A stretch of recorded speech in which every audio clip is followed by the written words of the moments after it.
প্রথম ক্লাস যারা করনি সবার আগে সেটা করবে, তারপর 2 নম্বর ক্লাস, আজকে 3 নম্বর ক্লাস। দেখো আমি শুরুতে একটা কথা বলে দিই, যে তোমরা অনেকেই ভাবো ম্যাকবেথের গল্প কাহিনী বিভিন্ন জায়গায় পাওয়া যায়, সিনেমা ভিডিও টাইপের কিছু একটা দেখে নি তাহলে তো হয়ে যাবে। আমি বলছি হবে, অবশ্যই হবে, কিন্তু পুরোটা হবে না। তুমি যদি কোনো কার্টুন বা ভিডিও বা কোনো সিনেমা দেখো ম্যাকবেথের, তাহলে তুমি কনসেপ্ট অবশ্যই বুঝতে পারবে। কিন্তু এই যে আমি ইংলিশের লাইন ধরে ধরে বাংলা বলছি, এটা কিন্তু তোমার প্রয়োজন। হ্যাঁ, ওইটাও ভালো, ওটা তুমি দেখো, তুমি কনসেপ্ট বুঝবে, কিন্তু শুধু ওইটা পড়ে তুমি যদি পরীক্ষার প্রশ্নপত্র করতে যাও হবে না। তাই জিনিসটা একটু বোরিং লাগলেও তোমাকে শুনতে হবে। আর বোরিং লাগবে না, আমি সেরকমভাবেই আগের দুটো ক্লাস করিয়েছি, আজকের ক্লাসটাও করব। একটু ইংলিশের লাইনগুলো ধরে আমি বাংলাটা বলছি, এইটা একটু তোমাদের শুনতে হবে, কানে শুনতে হবে। জাস্ট একবার কানে শোনো, নিজেরা বাড়িতে একবার পড়ো, তারপর এমসিকিউ সামনে পাও, দেখবে সমস্ত উত্তর তোমরা করতে পারবে। ঠিক আছে, আমি আর বেশি কিছু বলছি না, 3 নম্বর পার্ট শুরু করছি। ডাইনিরা কেমন বদ, একটা ভালো মানে মানে চারিদিকে সুখ সব কেড়ে নিল।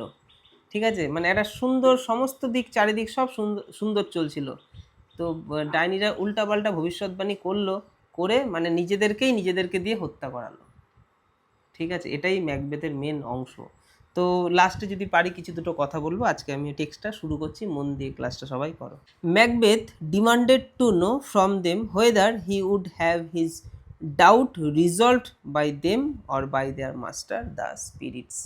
ম্যাকবেথ বলছে, তোমাদের কাণ্ড কারখানা আমি দেখেছি, ঠিক আছে, বলো তো আমার যে সমস্যা, আমি যেগুলো জানতে এসেছি সেগুলো তোমরা বলবে, মানে ওই ওই যারা এই তন্ত্রমন্ত্র করছে বলছে তোমরা বলবে, নাকি তোমাদের কোনো প্রভু আছে তারা বলবে? যেই বলবে নিয়ে আসো তাকে আমার সামনে। He was not daunted by the ceremonies that he saw. তিনি এই যে আচার অনুষ্ঠান এই সমস্ত কিছু দেখছিল, তো এগুলোতে কিন্তু সে ভয় পায়নি, যে এরকমভাবে কুকুরের জিভ, টিকটিকির পা, এর চোখ, ওর নাক, এর রক্ত, এই যে উদ্ভট জিনিস এই দেখে কিন্তু ম্যাকবেথ সেরকম ভয় পায়নি।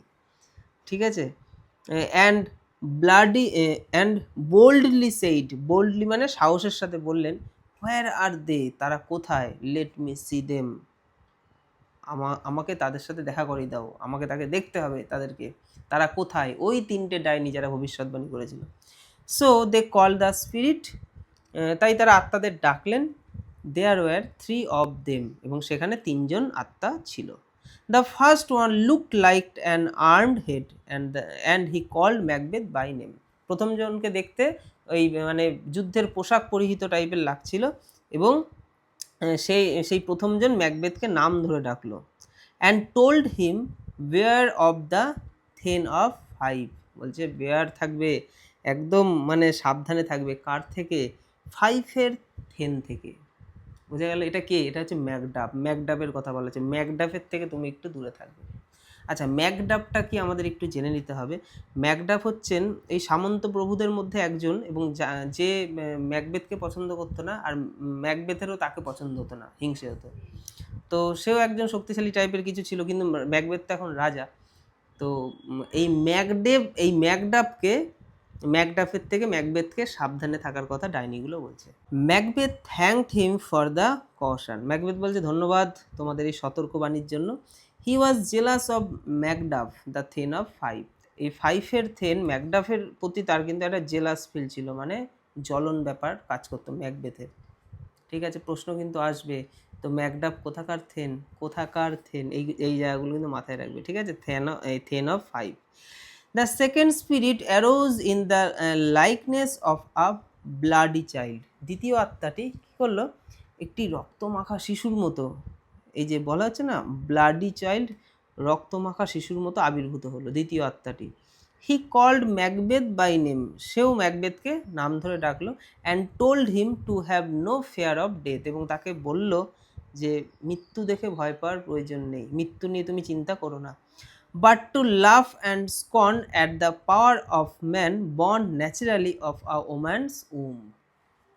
দেখো এই জায়গাটা কি বলছে, যে তুমি এখন মৃত্যু নিয়ে উপহাস করো বা অবজ্ঞা করো, কারণ কোনো নারীর গর্ভ থেকে স্বাভাবিকভাবে জন্ম নেওয়া কোনো মানুষ কিন্তু তোমাকে মারতে পারবে না। তাই বলছে যে নারীর গর্ভ থেকে স্বাভাবিকভাবে জন্ম নেওয়া মানুষের ক্ষমতাকে তুমি উপহাস করতে পারো বা অবজ্ঞা করতে পারো। মায়ের পেট থেকে বেরোনো, মানে মায়ের গর্ভ থেকে, পেট থেকেও না, গর্ভ থেকে বেরোনো কোনো সন্তান তোমার ক্ষতি করতে পারবে না। তো তারা সেরকম টাইপের কোনো মানুষ যদি তোমাকে হত্যা করতে আসে, তুমি চিন্তা করো না, তোমাকে পারবে না, তুমি নিশ্চিন্তে থাকো, ওদেরকে অবজ্ঞা করো। He advised him to be bold, bloody and resolute. মানে তাকে আরও উপদেশ দিল। কি উপদেশ দিল? অ্যাডভাইস দিল। কি উপদেশ? যে তুমি সাহসী থেকো, রক্ত পিপাসু টাইপের থেকো এবং দৃঢ় প্রতিজ্ঞ, মানে তোমার ভেতরে যেন কনফিডেন্স থাকে, তোমার যেন কারো রক্ত খাবো, খাবো মানে কি, কাউকে হত্যা করব, সেই জন্য যে ভয় তোমার মধ্যে কাজ করে, সেই সমস্ত যেন ভয় যেন না কাজ করে। তুমি রক্ত পিপাসু থাকো, তুমি সাহসী থাকো, তুমি দৃঢ় প্রতিজ্ঞ থাকো। তারা উপদেশ দিল এই জিনিসটা তুমি তোমার মধ্যে রাখো, তোমার চিন্তা নেই, তোমার কেউ ক্ষতি করতে পারবে না। কেউ বলতে ওই যে বললাম, মাতৃগর্ভ থেকে বেরোনো কোনো শিশু পারবে না। এই জায়গাটাতেই ইন্টারেস্টিং একটা জিনিস লুকিয়ে রয়েছে, যেটা আমি এখন বলবো না, বললে নষ্ট হয়ে যাবে সমস্তটা। Then live Macduff remark the king. দেখো, তাহলে ম্যাকডাফ, তুমি বেঁচে থাকো, রাজা মন্তব্য করলো।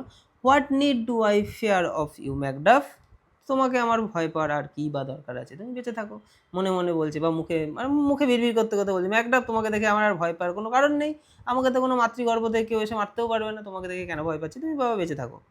বাট তবুও, yet I will make assurance ডাবলি sure, আমার সুরক্ষাকে আমাকে দ্বিগুণ নিশ্চিত করতে হবে। তবুও তুমি থাকো, তবুও আমার ভেতরে একটা খটকা, যে যাতে আমি রাতে একটা শান্তিতে ঘুম দিতে পারি, তো আমাকে একটা, আমার সুরক্ষাকে তো নিশ্চিত করতে হবে। You shall not live so that I may tell the pale hearted fear that it lies. তুমি বেঁচে থাকবে না যাতে আমি এই ফ্যাকাশে হৃদয়ের ভয়কে বলতে পারি যে সে মিথ্যে বলেছে। And sleep in spite of thunder, এবং মেঘের গর্জন সত্ত্বেও শান্তিতে যেন আমি ঘুমোতে পারি। তোমাকে আমি বাঁচিয়ে রাখবো না, কারণ তুমি মরে গেলেই ব্যাস আমার শান্তি, ঠিক আছে? যাতে মেঘের গর্জন হচ্ছে চারিদিকে, মানে উত্তপ্ত অবস্থা, তবুও যেন আমি শান্তিতে ঘুমোতে পারি, কারণ আমার তার সেই ভয় নেই, কেউ আমাকে মারতে পারবে না। তাই তোমাকে বেঁচে থাকতে দেওয়াটাও আমার ঠিক নয়। মাথার মধ্যে তো আসতেই পারে যে ঠিক আছে, ডাইনিগুলো বলেছে ঠিক আছে, তবুও যদি ম্যাকডাফ আমাকে হত্যা করে দেয়, ম্যাকডাফ থেকে যেহেতু সাবধানে থাকতে বলেছে, দোনোমনো ব্যাপার ম্যাকবেথের মধ্যে কাজ করছে।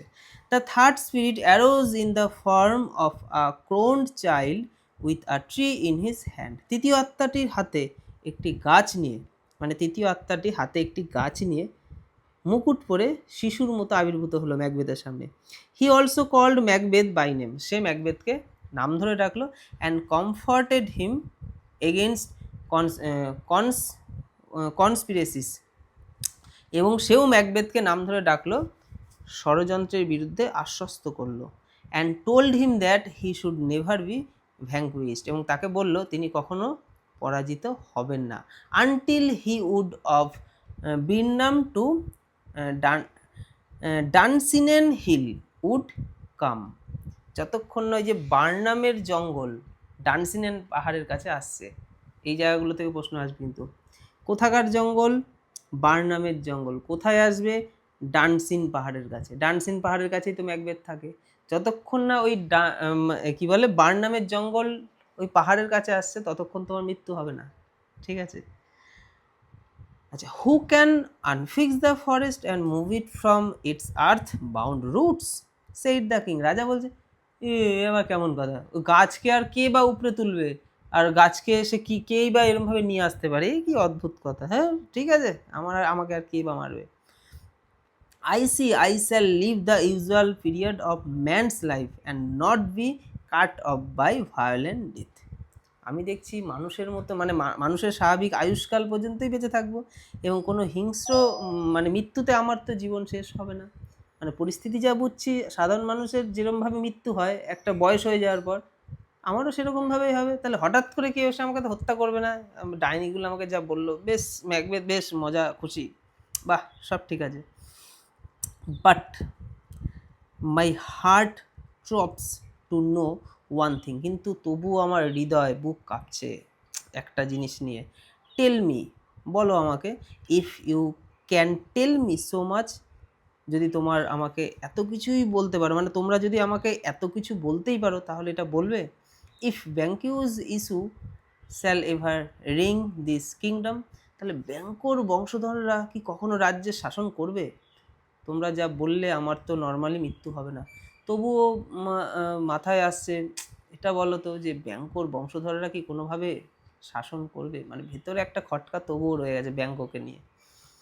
আচ্ছা, here the cauldron sank into the ground and a noise of music was heard.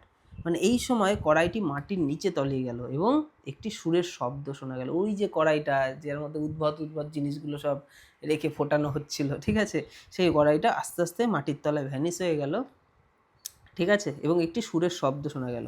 And 8 shadows like kings passed by Macbeth. এবং রাজার মতো দেখতে, ঠিক আছে, লাইক কিংস মানে রাজার মতো দেখতে, 8খানা শ্যাডো, ছায়া, ম্যাকবেথের পাশ দিয়ে চলে গেল। And Banquo was the last figure, all smeared with blood, and Banquo smile at Macbeth. মানে ওই যে 8টা ছায়া মূর্তি গেল, তার মধ্যে সর্বশেষ মূর্তিটা ছিল ব্যাঙ্গোর, যার সারা শরীরটা ছিল যে বলছে না ব্লাড, একদম রক্তে মাখা ছিল, এবং ব্যাঙ্কো ম্যাকবেথের দিকে তাকিয়ে হাসলো। Banquo bore a glass which showed the figures of many more and pointed to the images. ব্যাঙ্কোর হাতে একটি আয়না ছিল যা আরও অনেক মূর্তির ছবি দেখাচ্ছিল ম্যাকবেথকে, এবং সেই ছবিগুলোর দিকে তাকিয়ে নির্দেশ করলো। ব্যাঙ্কো এরমভাবে যাচ্ছে, এরম দেখালো, এবার একটা আয়না দেখালো, আয়নার মধ্যে অনেক কজনের মুখ বা ছবি দেখা যাচ্ছে, এটা ম্যাকবেথের দিকে তাকিয়ে ব্যাঙ্কো আর কি বেরিয়ে যাচ্ছে। তো ম্যাকবেথ বুঝতে পারলো এই ছবিগুলো তাহলে কি হতে পারে। Macbeth realise that this were the posterity of Banquo, এটা তাহলে ব্যাঙ্কোর আর কি বংশধর, who would reign after him in Scotland.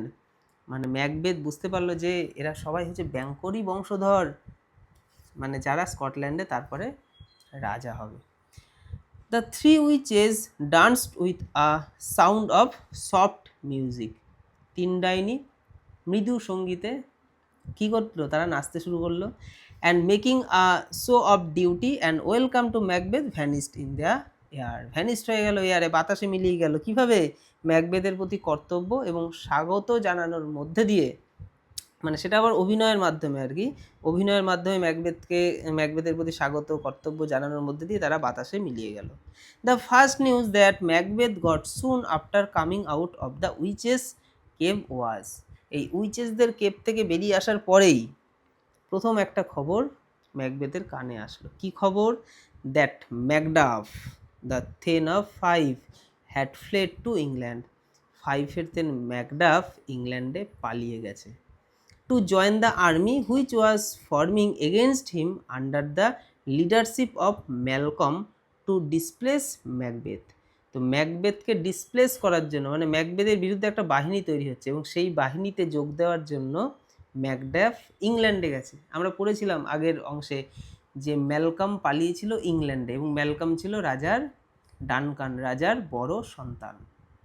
তো ম্যালকম ইংল্যান্ডে বসে একটা বাহিনী তৈরি করছে ম্যাকবেথের বিরুদ্ধে, ঠিক আছে। ম্যাকবেথের বিরুদ্ধে তার সন্দেহ ছিল যে আমার বাবাকে হয়তো ম্যাকবেথই মেরেছে।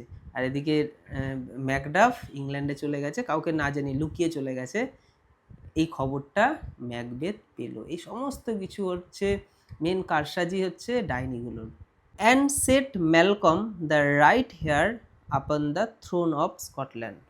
এবং স্কটল্যান্ডের সিংহাসনে সঠিক উত্তরাধিকারী ম্যালকমকে বসাতে ওই বাহিনী রেডি হচ্ছে ম্যাকবেথের বিরুদ্ধে যুদ্ধ করতে, এবং ওই বাহিনীতে গিয়ে যোগ দিয়েছে কে? ম্যাকডাফ, তা আবার লুকিয়ে, রাজাকে না জানিয়ে। Strong with rage Macbeth set upon the castle of Macduff. ম্যাকডাফের ক্যাসেল, তাহলে ম্যাকডাফের ক্যাসেলে কে গেল? তখন ম্যাকবেথ গেল। ম্যাকডাফের ওপর তার রাগ, তার মধ্যে ডাইনিগুলো ওরকম বলেছে, তো তুই আমার বিরুদ্ধে আমাকে মারি বলে তুই ওখানে গেছিস ইয়ে করতে, দাঁড়া। দিয়ে ম্যাকবেথ কোথায় গেল?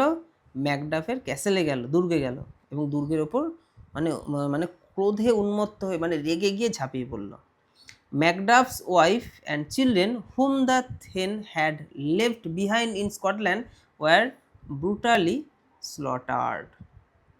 দেখো, ম্যাকডাফের স্ত্রী সন্তানরা তো কিছু করেনি, তাদেরকে নৃশংসভাবে হত্যা করলো। কে হত্যা করলো? ম্যাকবেথ। ওখানে তো ম্যাকডাফকে পেল না, তার বউ এবং সন্তানদের সব হত্যা করলো। These merciless activities had gradually alienated the nobility from Macbeth। তাহলে ম্যাকবেথের যে একটা সবার প্রতি সবাই ম্যাকবেথকে যে একটা সম্মান করতো, ঠিক আছে, অভিজাত সম্প্রদায় যে ম্যাকবেথকে ভালোভাবে নিত, এই ম্যাকবেথের এই কর্মকাণ্ডের ফলে অভিজাত শ্রেণীর লোকেরা ধীরে ধীরে ম্যাকবেথের থেকে দূরে যেতে শুরু করলো। এটা কিন্তু পুরোপুরি ম্যাকবেথ হঠাৎ করে রেগে গিয়ে করেছে ডাইনিদের কথা শুনে, ঠিক আছে। তো হঠাৎ করে রেগে গিয়ে কোনো কাজ হট করে করতে নেই, একটু বুঝে শুনে প্ল্যান করে করতে। এই যে দেশে দেশে যুদ্ধ হচ্ছে, দুম করে আমার রাগ হলো, ওর ওপর বোম মেরে দিলাম, পরমাণু বোমা হামলা করলাম, এই করলে আখেরে নিজেরই লস। খুব ভেবে চিন্তে অ্যাটাক করতে হয় কাউকে, যে অ্যাটাক করার পরবর্তীতে কি কি হতে পারে আমার সাথে।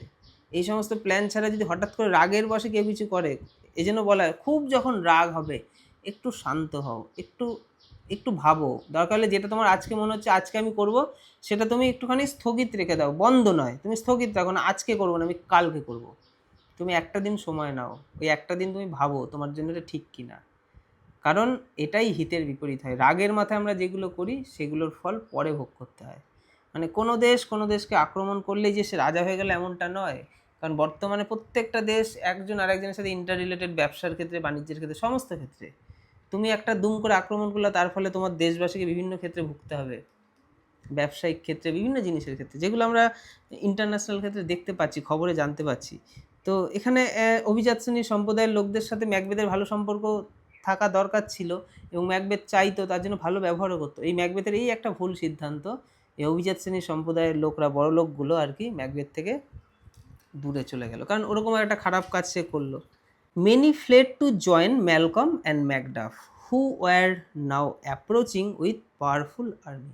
অনেকেই কী করলো, ম্যালকম এবং ম্যাকডাফের সাথে যোগ দিতে পালিয়ে গেল। মানে অনেকেই, ওই অভিজাতদের মধ্যে অনেকে বা আদার্স অনেকে চলে গেল। কোথায় চলে গেল? ম্যালকম ম্যাকডাফের সাথে যোগ দিতে ইংল্যান্ডে। এবং এখন এক শক্তিশালী বাহিনী নিয়ে তারা এগিয়ে আসছিল। মানে একটা শক্তিশালী বাহিনী তৈরি করলো, আরও লোকের সাপোর্ট করলো, পুরো বাহিনী নিয়ে স্কটল্যান্ডের দিকে এগিয়ে আসছে ম্যাকবেথকে হত্যা করে বলে। Which had been raised in England and the rest secretly wished success to their arm. দেখো, এই যে ইংল্যান্ডে গঠন করা এই যে বাহিনী, এই বাহিনীতে কিছুজন যোগ দিল, আর বাকিরা যোগ দিল না, তারা এলাকাতেই থাকলো, কিন্তু তারা কিন্তু ম্যাকবেথকে সাপোর্ট করছিল না। তারা চাইছিল ওই বাহিনী যেন যেতে, ওই বাহিনীকে মনে মনে তারা সাপোর্ট করছিল, মানে সাফল্য কামনা করছিল। Though for fear of Macbeth they could not take active part.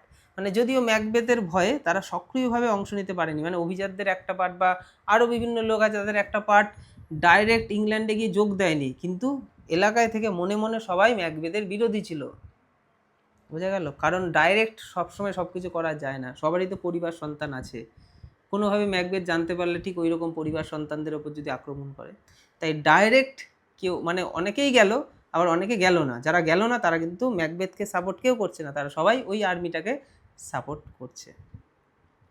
Everybody hated Macbeth, সবাই ম্যাকবেথকে ঘৃণা করতে শুরু করে দিল, অত্যাচারী ম্যাকবেথ, দে টাইরেন্ট, ঠিক আছে।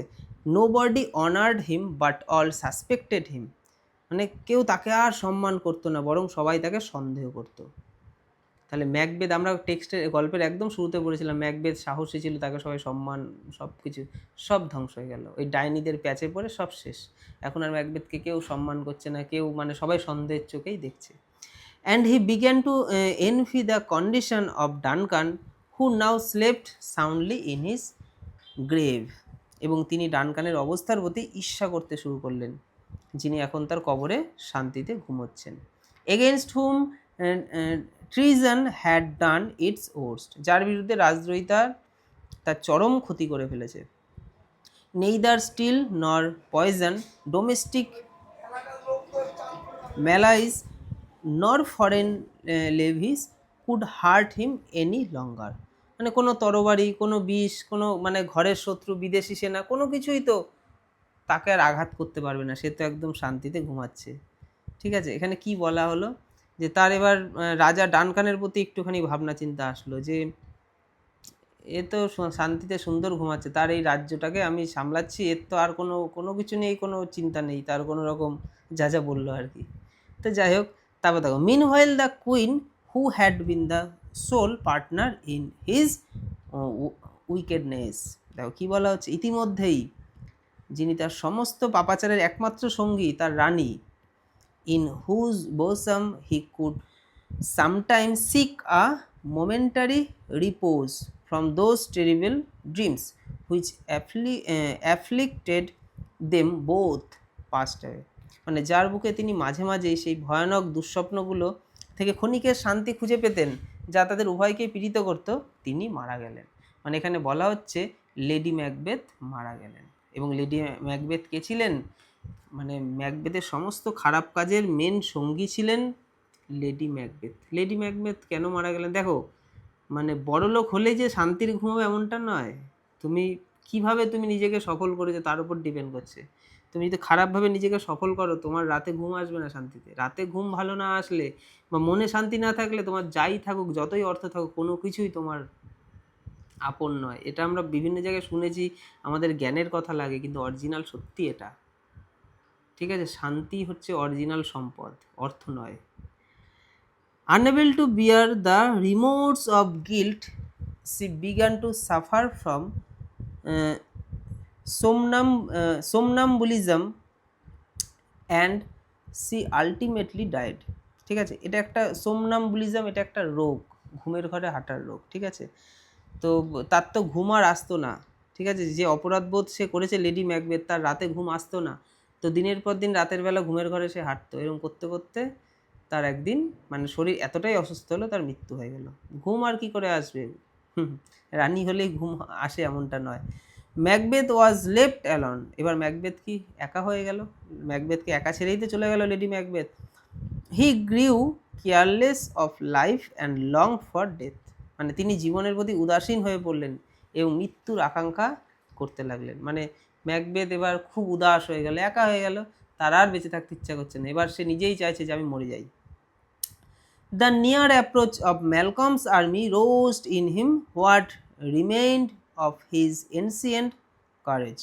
দেখো, ম্যালকমের সেনাবাহিনীর নিকটবর্তী হওয়া তার মধ্যে অবশিষ্ট থাকা সেই পুরনো সাহসকে জাগিয়ে তুলেছিল। মানে ম্যাকবেথ তো একবার ভাবলো আমি আর বেঁচে থাকতে চাই না, আবার এদিকে দেখছে ম্যালকম তাকে মারার জন্য এগিয়ে আসছে, এই যে খবর পাচ্ছে, এটা তার মধ্যে থেকে আবার একটা সাহস জাগিয়ে আসছে, আমাকে তুই মারবি, দাঁড়া। এরকম একটা ভেতর থেকে আর একটা সাহস তার মধ্যে আসছে। And he determined to die with armour on his back. এবং তিনি পিঠে বর্ম পরে মানে যুদ্ধক্ষেত্রে মরার সংকল্প নিল, যদি মরতে হয় যুদ্ধ করেই মরবো। ঠিক আছে, পিঠে বর্ম মানে রাজারা যেরকম পোশাক পরে যুদ্ধ করার জন্য। The hollow promises of the three witches had also filled in him a kind of false confidence. আর একটা ফলস কনফিডেন্স তার মধ্যে আসলো, যে তিন ডাইনির ফাঁপা প্রতিশ্রুতির মধ্যে এক ধরনের মিথ্যা আত্মবিশ্বাস জাগিয়েছিল। মানে তারা যে প্রতিশ্রুতিগুলো দিয়েছিল না, তার মধ্যে একটা মিথ্যা আত্মবিশ্বাস কিন্তু জেগে উঠলো হঠাৎ করে। And he remembered the prophecies of the spirits that no one born of woman's could kill him. এবং তার মনে হয়েছে যে আত্মাদের সেই ভবিষ্যৎবাণী, যে নারীর গর্ভ থেকে বেরিয়ে আসা কেউ তো আমাকে হত্যা করতে পারবে না। হঠাৎ করে মানে একবার তার মনে হলো যে আমি আর বেঁচেই থাকবো না, বউ চলে গেল।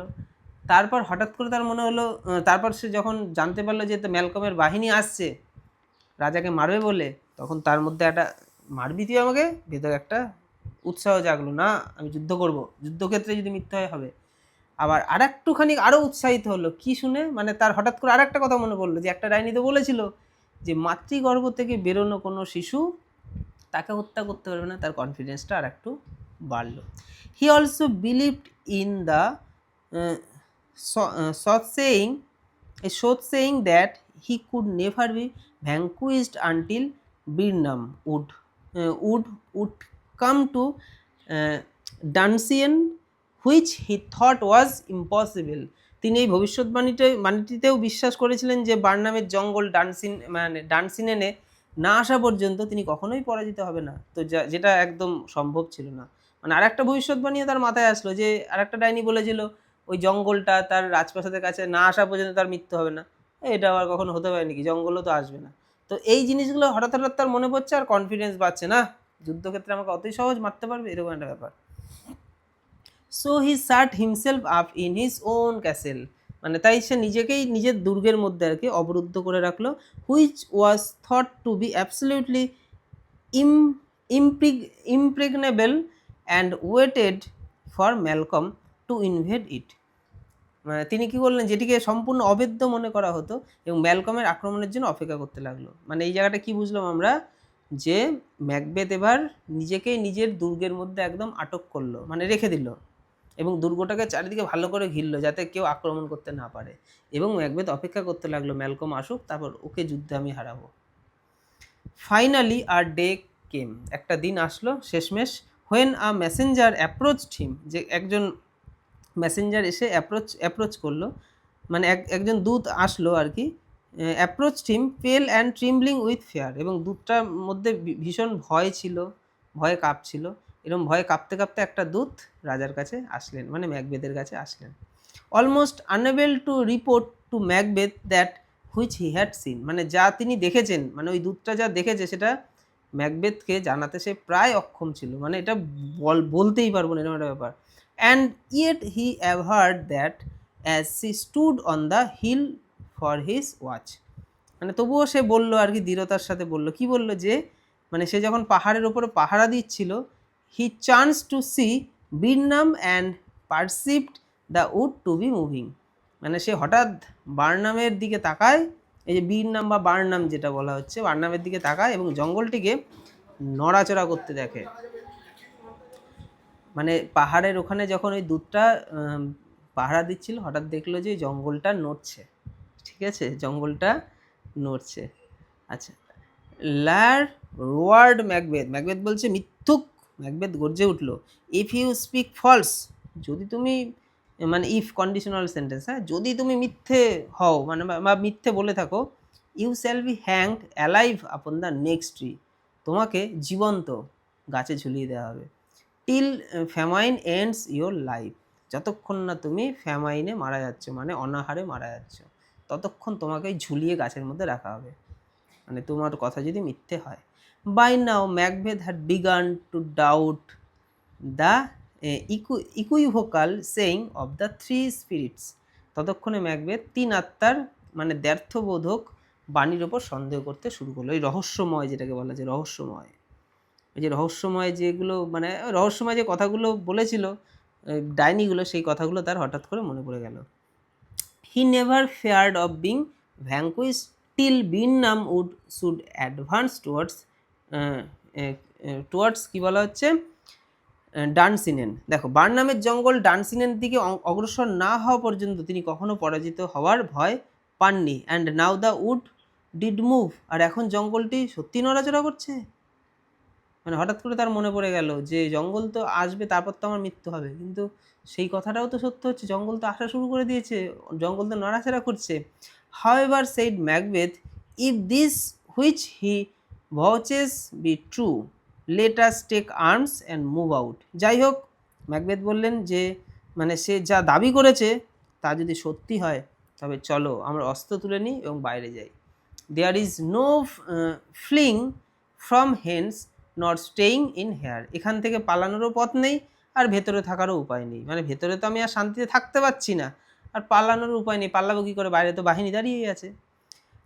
I begin to be weary of the sun and wish my life is at an end, মানে আমি এই ম্যাকবেথ বলছে আমি এই সূর্যের আলোর প্রতি ক্লান্ত হয়ে পড়েছি এবং ইচ্ছে করছে আমার জীবনটা যেন এখনই শেষ হয়ে যায়, মানে চারিদিকে সে বিধ্বস্ত মানসিকভাবে এবং সামনে যেটা দেখতে পাচ্ছে, সে এবার চাইছে যেন আমার মৃত্যু হয়ে যাক, আমি আর বাঁচতে চাই না, পরিস্থিতি তো জটিল। Saying this he sallied forth upon the besiegers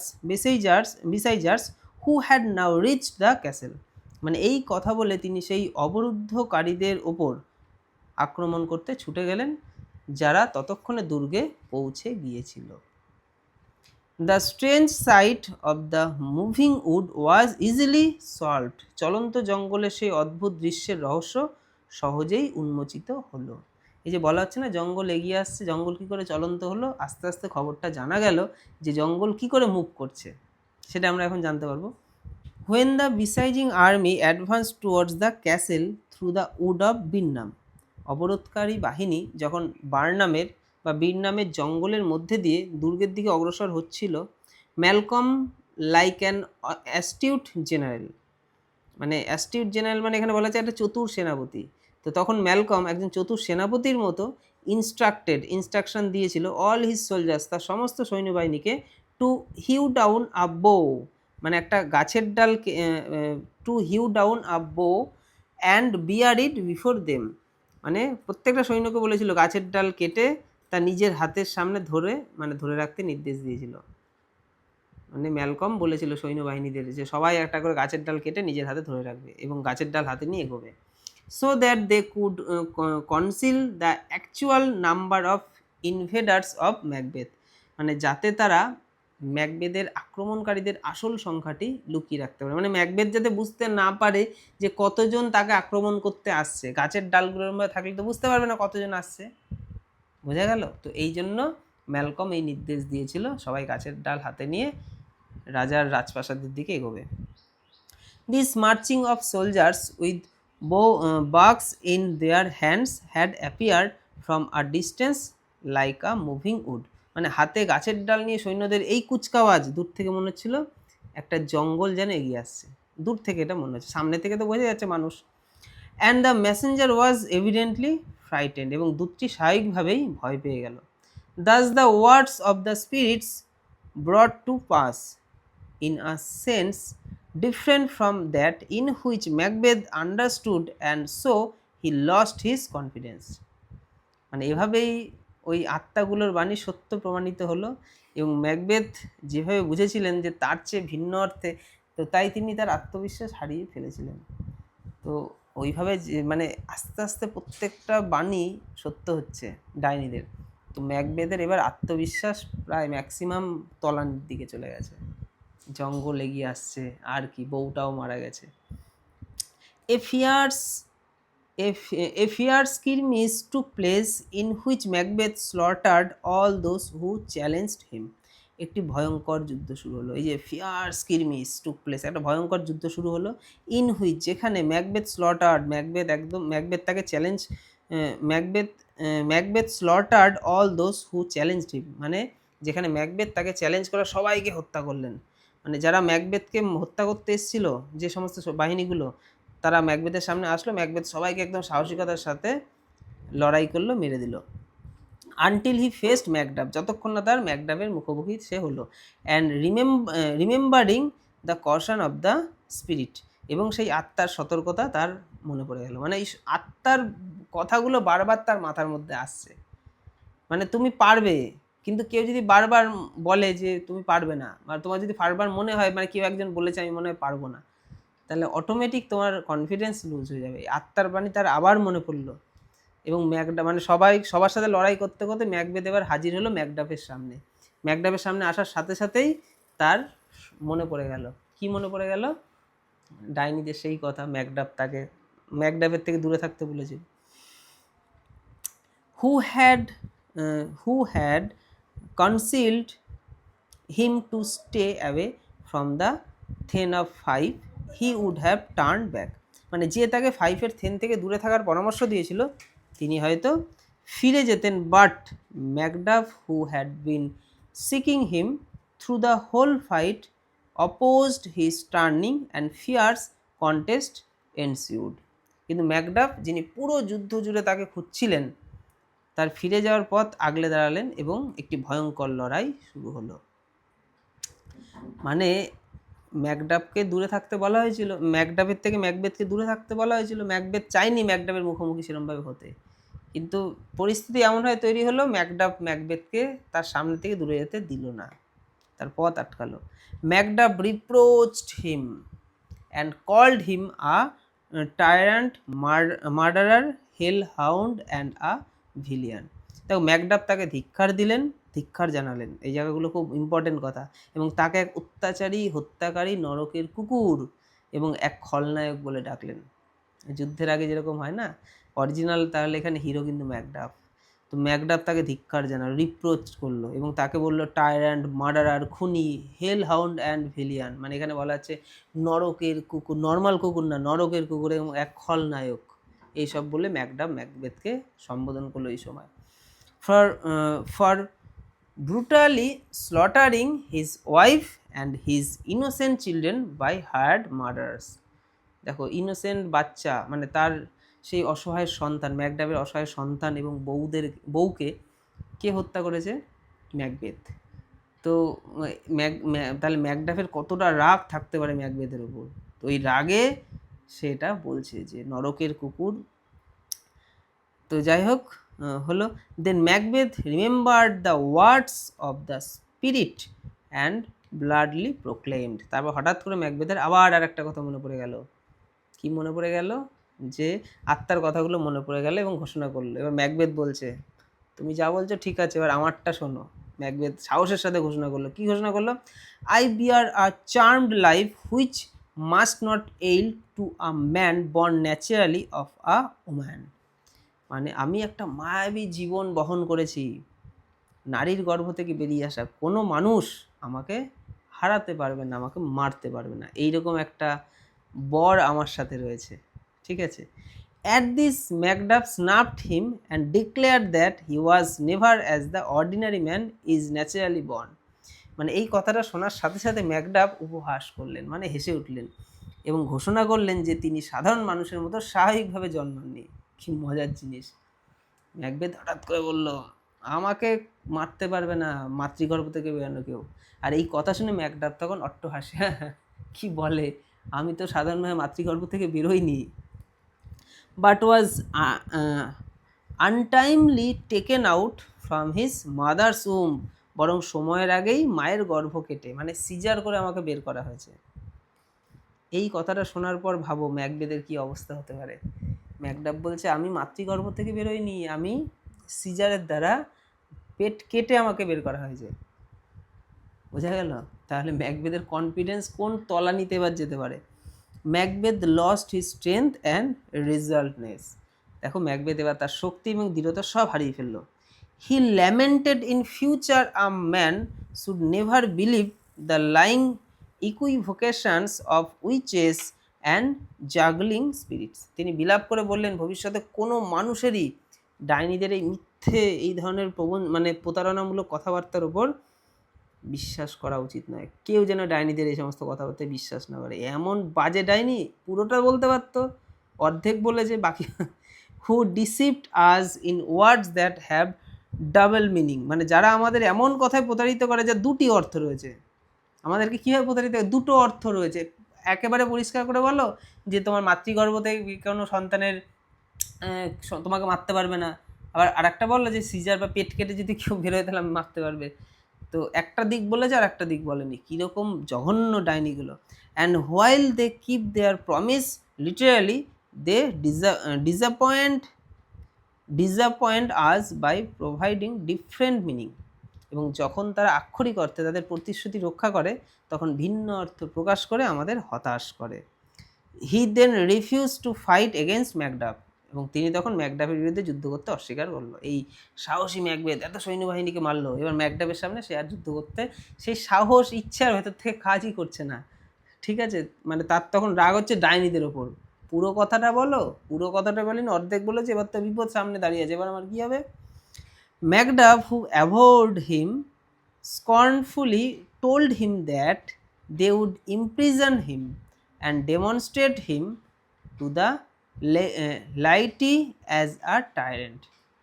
দেখো ম্যাকডাফও সেই লোক। ম্যাকডাফ বলছে তুমি লড়াই করবো না বললেই তো হবে না, আর যদি লড়াই না করো তোমাকে আমি বন্দি করতে চাই। মানে লড়াই করবো না তোমাকে ছেড়ে দেবো এমনটা নয়, তোমাকে আমি বন্দি করতে চাই। ঠিক আছে, ম্যাকডাফ বলছে যে তোমাকে আমি চরম ঘৃণা করি এবং অবজ্ঞার সাথে, চরম ঘৃণা এবং অবজ্ঞার সাথে তোমাকে আমি বন্দি করব এবং সাধারণ মানুষের কাছে আমি উপস্থাপন করব এক অত্যাচারী হিসেবে। মানে আমি প্রদর্শন করতে চাই তোমাকে, মানে তোমার ঘেঁটি ধরে তোমাকে আমি নিয়ে সবার সামনে দেখাতে চাই, তোমার মুখোশ খুলতে চাই, তুমি অরিজিনাল, মানে সমস্ত কিছু, মানে তুমি যে কত খারাপ কাজ করেছো এটা আমি সবার সামনে আগে আনতে চাই, তারপর তোমাকে আমি মারবো। ঠিক আছে, quite like the way monsters are displayed. ঠিক যেভাবে অদ্ভুত দানবদের প্রদর্শন করা হয় ঠিক সেই রকমভাবে তোমাকে আমি উপস্থাপন করতে চাই সবার সামনে। নেভার সেইড ম্যাকবেথ, কখনোই না। ম্যাকবেথ বলছে কখনোই না। I will not live to kiss the ground before the young Malcolm's feet. তরুণ ম্যালকমের পায়ের নিচের মাটি আমি চুম্বন করতে পারবো না। মানে ও রাজা হবে, আমি তার নিচে দাঁড়িয়ে মাথায় হেড করব সেটা আমি পারবো না। His valiance return with despair, হতাশার মধ্যে দিয়ে তার মধ্যে আবার বীরত্ব ফিরে আসলো। And he threw upon Macduff who after a great struggle overpowered him and severed his head and presented it to the young and lawful new king. এবং তিনি ম্যাকডাফের ওপর ঝাঁপিয়ে পড়লেন, যিনি দীর্ঘ লড়াইয়ের পর তাকে পরাস্ত করলেন এবং তার মাথা কেটে নিয়ে এই যে তরুণ আইনসম্মত নতুন রাজা এই যে ম্যালকম তার কাছে উপহার দিলেন বা পেশ করলেন। ম্যাকডাফ কী করলো তাহলে এই জায়গাটা কী বুঝলাম? অবশেষে তারপরে ম্যাকবেথ আবার উঠলো লড়াইয়ের জন্য, ম্যাকবেথ লড়াই করলো, ম্যাকডাফ অবশেষে কী বলে ম্যাকবেথের গলাটাকে মুন্ডুটাকে ধর থেকে আলাদা করে দিল এবং সেই মুন্ডুটা চরণে মানে পায়ের সামনে রাখলো। কার পায়ের সামনে? মানে আইনানুক হিসেবে যে রাজা হওয়ার মানে দাবিদার ম্যালকম, ডানকানের বড় পুত্র, তার পায়ের সামনে রাখলো। Malcolm then ascended the throne amid acclamations of the noblemen and the people of Scotland। তারপর স্কটল্যান্ডের অভিজাতবর্গ জনগণের জয়ধ্বনির মধ্যে দিয়ে ম্যালকম সিংহাসন আরোহণ করল। অবশেষে রাজা কি হলো? ম্যালকম, রাজার বড় ছেলে। দেখো আমার পুরো টেক্সট আমাদের হলো। দেখো ওদিকে ম্যাকবেথ যখন রাজা হলো তখন কিন্তু এরকম জয়ধ্বনি এরকম ব্যাপারটা ছিল না, সে কিন্তু রাজা হয়ে গিয়েছিল, কিন্তু এখনের রাজার ক্ষেত্রে কিন্তু ব্যাপারটা আলাদা। আর একটা জিনিস ভালো করে দেখো পুরো টেক্সটটা পড়ে, ডাইনিগুলো মেনলি ভবিষ্যৎবাণী করেনি, ডাইনিগুলো মেনলি আর কি এরা বিদঘুটে একটা পরিস্থিতি সৃষ্টি করে দিয়ে গেছে, যার ফলে মানে ঘরে আর কি যুদ্ধবাদী দিয়ে চলে গেছে, সংসারে যুদ্ধ যেটাকে বলে। ডাইনিগুলো এসে সংসারের যুদ্ধগুলো এমনভাবে পাকিয়ে দিয়ে গেল, একে অন্যকে হত্যা করতে বাধ্য হলো। এবং এই বিষয়টার কিছুটা কিন্তু আজ পেয়েছিল ব্যাংকো কিন্তু ডাইনিদের কথা অতটা সিরিয়াসভাবে নেয়নি ম্যাকবেথ যতটা নিয়েছে, ম্যাকবেথের বউ যতটা নিয়েছে। এবং ডাইনিদের কথা অনুসারে শেষে তো কি বলে রাজা হওয়া উচিত ব্যাংকোর পুরো মানে আগামী প্রজন্ম, কিন্তু আমরা লাস্টে দেখতে পেলাম ম্যালকম ডানকানের বড় ছেলে রাজা হলো। তাহলে ডাইনিদের কথাটা কতটা ফ্রড, এবং তারা যে মেন কুটিলতার কাজ করলো, লোভের বশে পড়ে কখনো এরকম কাজ করতে নেই। তুমি যেখানে আছো তুমি তোমার মালিক প্রভুর প্রতি দায়বদ্ধ থাকো, তোমাকে সে তৈরি করেছে, তুমি তাকে সম্মান করো, তুমি সুখে থাকবে, খুশি থাকবে। কিন্তু তুমি যদি কখনো সুযোগ পাও যে তাকে সরিয়ে দিয়ে আমি ওই জায়গাটা দখল করতে পারবো জোরপূর্বক বা ছলচাতুরির দ্বারা, তাহলে তুমি ভুল করবে। এটার ফলে তুমি হয়তো কোনোভাবে সেটাকে অর্জন করতে পারবে, তুমি হয়তো সেই উঁচু পথটা দখল করতে পারবে, কিন্তু রাতে শান্তিতে ঘুমোতে পারবে না, মনে শান্তি থাকবে না। একটা অন্যায়কে ঢাকার জন্য তোমাকে আর একটা অন্যায় করতে হবে, অন্যায়ের ফাঁদে পড়ে যাবে যার কোনো এন্ড নেই, এবং অবশেষে তোমার সমাপ্তি ঘটবে। তাই সততাই পরম ধর্ম। ঠিক আছে, তো সুন্দর একটা, আমার তো দারুণ লেগেছে গল্পটা। তো ডাইনিরা কীরমভাবে জিনিসটাকে একদম উল্টাপাল্টা করলো এবং লোভে পড়ে ম্যাকবেথের লাস্টে বিনাশ হলো। তাই লোভ নয়, তুমি কোনো কিছু যদি পেতে চাও বা দখল করতে চাও, তুমি নিজের যোগ্যতায় পাও, কাউকে কপট করে না, কাউকে সরিয়ে নয়, কারোর সাথে প্রতারণা করে নয়। যদি এটা করে তুমি পেতে চাও, মানে প্রতারণা করে তুমি যদি কোনো কিছু পেতে চাও, যেটা আমি আবার বলছি, রাতে শান্তিতে ঘুম হবে না। তুমি যতই বড় লোক হও, তোমার যতই যাই থাকুক, মনে শান্তি না থাকলে তুমি বিশ্ব ভিখারি। ঠিক আছে, আজকের টেক্সট এখানেই। আশা করি পুরো ম্যাকবেথ সবাই বুঝতে পেরেছো। কোথাও ডাউট থাকলে আমাকে ডাউট ক্লিয়ারিং ক্লাসে জানিও, আমি আমার 100% দিয়ে চেষ্টা করেছি। তো ম্যাকবেথের ওপরে যে কটা প্রশ্ন গুরুত্বপূর্ণ পরীক্ষায় আসার মতো, এবার এমসিকিউগুলো তোমাদেরকে দেবো, অনলাইনের অবস্থায় তোমরা পাবে এবং পরে আমি সেট দেবো। তো পরপর জিনিসগুলো পাবে, এখনই ম্যাকবেথের আমি প্রশ্ন উত্তর দেবো না, আমরা পরপর টেক্সটগুলো শেষ করে নিই, তারপর সমস্তটা পাবে। ঠিক আছে, তোমাদের প্রথম কাজ হচ্ছে, আমাদের স্টেপ 1 চলছে, স্টেপ 1-এ আমরা পরপর টেক্সটগুলো কমপ্লিট করব। টেক্সটগুলো কমপ্লিট হলে তারপর টেক্সটের প্রশ্ন উত্তর বুঝিয়ে তোমাদেরকে পড়া দেবো এবং নোটস দেবো। এবং 3 নম্বর স্টেপে আমাদের কিছু গুরুত্বপূর্ণ গ্রামার, যেরকম টাইপের গ্রামার তোমাদের পরীক্ষা আসতে চলেছে, টেক্সটের গ্রামার, সেই গ্রামারগুলোর তোমাদের প্র্যাকটিস সেট দেবো, তোমরা নিজেরা চেষ্টা করো, তার ক্লাসে সুন্দর করে বুঝিয়ে মিলিয়ে দেবো। এবং 4 নম্বর স্টেপ হচ্ছে, আমরা পরীক্ষার যতদিন না পরীক্ষা হচ্ছে তার আগে পর্যন্ত আমরা সেট প্র্যাকটিস করব, যার মধ্যে আমাদের সবই থাকবে, প্রশ্ন উত্তর মানে যার মধ্যে আমাদের টেক্সট থাকবে, গ্রামার থাকবে, আনসিন থাকবে, সব থাকবে। এই 4টে স্টেপে পড়াশোনা হবে এবং প্রত্যেকটা স্টেপ মন দিয়ে করো। আমাদের প্রথম স্টেপ চলছে এবং প্রথম স্টেপের শেষের দিকে, ঠিক আছে? প্রথম স্টেপ হলে পরের স্টেপগুলোর বেশি সময় লাগবে না, প্রথম স্টেপটাতেই যা লাগবে, ঠিক আছে? পরপর ক্লাসগুলো করো, কোথাও সমস্যা থাকলে জানিও। আজকের ক্লাস এখানেই।